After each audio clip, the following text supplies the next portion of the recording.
اعوذ باللہ من الشیطان الرجیم بسم اللہ الرحمن الرحیم وَلَقَدْ عَلِمْتُمُ الَّذِينَ اعْتَدَوْا مِنْكُمْ فِي السَّبْتِ فَقُلْنَا لَهُمْ كُونُوا قِرَدَةً خَاسِئِينَ فَجَعَلْنَاهَا نَكَالًا لِمَا بَيْنَ يَدَيْهَا وَمَا خَلْفَهَا وَمَوْعِظَةً لِّلْمُتَّقِينَ۔ اور تم جانتے ہی ہو ان لوگوں کا حال جنہوں نے تم میں سے تجاوز کیا تھا۔ دوبارہ یوم ہفتے کے دن ہم نے ان کو کہہ دیا کہ تم بندر ذلیل بن جاؤ۔ قیرتن کا معنی ہے بندر اور خاسئین کا معنی ہے ذلیل۔ فجعلناها نکالا لما بین یدیہا وما خلفہا، پھر ہم نے اس کو ایک عبرت بنا دیا ان لوگوں کے لیے بھی جو اس قوم کے معاصر تھے اور ان لوگوں کے لیے بھی جو بعد زمانہ میں آتے رہے، اور یہ نصیحت ہے پرہیزگاروں کے لیے۔ بنی اسرائیل پر ہفتے وردن شکار پر کیا تھا؟ پابندی تھی شکار کرنا۔ آگے بنی اسرائیل کے ایک اور واقعہ کا ذکر ہے۔ حضرت داؤد علیہ السلام کا زمانہ تھا۔ بحر کلثم کے کنارے ایک ایلیا نامی ایک شہر آباد تھا جس کو آج کل ایلات کہتے ہیں اور یہودیوں کی بندرگاہ ہے۔ بحر کلثم میں مچھلیاں بہت تھیں اور ان کا پیشہ مچھلیوں کی تجارت تھا۔ مچھلیاں پکڑ کر کھاتے بھی تھے اور دور دراز تک سپلائی بھی کرتے تھے، اور ان پر ہفتے والے دن شکار کھیلنے پر پابندی تھی، اور باقی 6 دن مچھلیاں پکڑ سکتے ہیں، اور ہفتے والے دن کے 24 گھنٹے اس طرح سمجھو کہ جمعے والے دن غروب آفتاب سے لے کر اور اگلے دن غروب آفتاب تک مچھلیاں پکڑنا جائز نہیں تھا، کیونکہ اسلامی تاریخ غروب آفتاب کے ساتھ بدلتی ہے اور انگریزی تاریخ رات 12:01 پر بدلتی ہے۔ بہرحال ان پر ہفتے والے دن شکار کرنے پر پابندی تھی، جس طرح ہمارے لیے جمعہ والے دن پہلی اذان سے لے کر امام کے سلام پھیرنے تک پابندی ہے، اور اس دوران ہر وہ کام جس کا تعلق نماز جمعہ سے نہ ہو وہ حرام ہے، جیسے سودا سلف خریدنا یا بیچنا، لکھنا پڑھنا، کھانا پینا، یہ سب کیا ہیں؟ حرام ہے۔ تو اب سوال یہ ہوتا ہے کہ کہیں اذان پہلے ہو جاتی ہے اور کہیں اذان بعد میں ہوتی ہے، تو اس کا کیا حکم ہوگا؟ تو اس کا جواب یہ ہے کہ ان کے محلے کی اذان مراد ہوگی جس محلے میں وہ رہتے ہیں،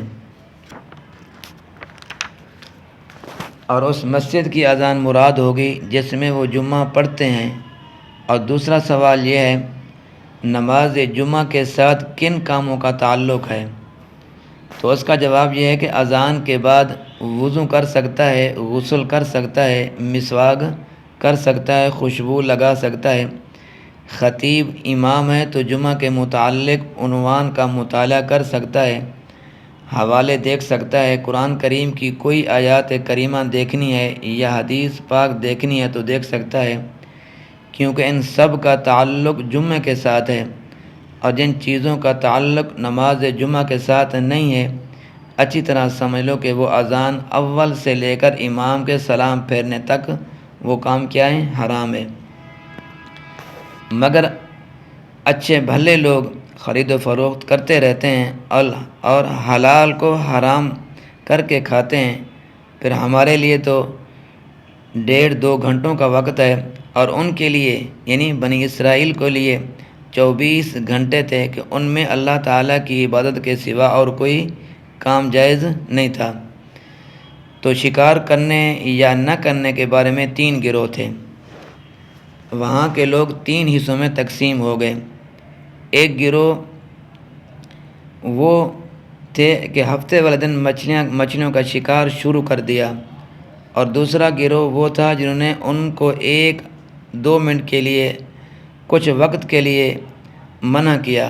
جب دیکھا یہ لوگ باز آنے کے لیے تیار نہیں ہیں تو وہ بھی خاموش ہو کر بیٹھ گئے، اور تیسرا گروہ وہ تھا جو آخر دم تک ان کی اس کوتاہی پر، اس جرم پر ان کو روکتے رہے، ان کو سمجھاتے رہے۔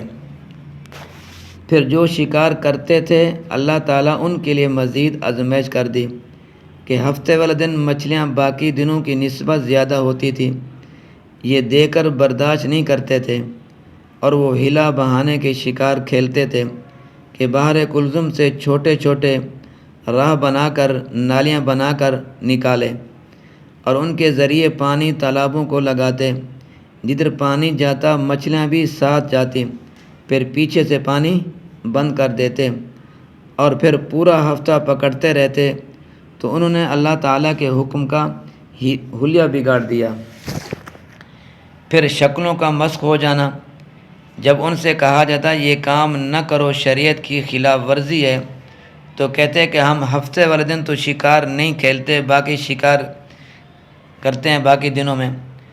جب ایک چیز کی آزادی ختم ہو گئی تو وہ شکار ہو گئی۔ چونکہ انہوں نے اللہ تعالیٰ کے حکم میں چالاکی کی تو اللہ تعالیٰ نے نوجوانوں کو بندروں کی شکل میں بس مسخ کر دیا اور بوڑھوں کو خنزیروں کی شکل میں بدل دیا، کیونکہ وہ بوڑھے جو بزرگ تھے ان کے یعنی کہ عمر رسیدہ جو وہ لوگ تھے وہ ان کو روکتے نہیں تھے۔ بندر اور خنزیر بننے کے بعد وہ ایک دوسرے کو پہچانتے تھے اور پھر وہ روتے تھے، مگر اب کیا ہو سکتا تھا؟ یہ لوگ یعنی کہ جن کی شکلیں مسخ ہو گئی تھی، جوان جو تھے وہ بندر بن گئے تھے اور جو عمر رسیدہ لوگ تھے وہ خنزیر کی شکل میں تبدیل ہو گئے۔ پھر یہ 3 دن تک زندہ رہے۔ 3 دن کے بعد اللہ تعالیٰ نے ان سب کو ہلاک کر دیا۔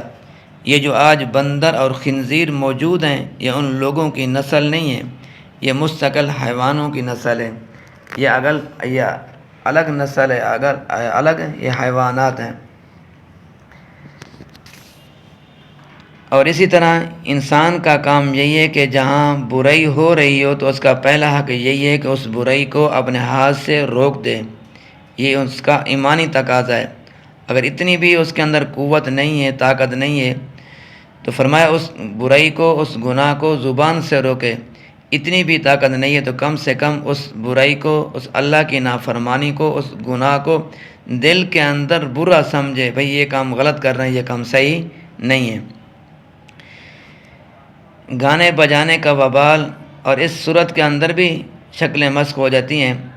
تو بخاری شریف کے اندر بھی اور ترمذی شریف میں اور ابو داؤد شریف میں حدیث آتی ہے کہ حضرت صلی اللہ علیہ وسلم نے فرمایا قیامت کے قریب میری امت میں بھی کچھ لوگ بندر اور خنزیر بنائے جائیں گے۔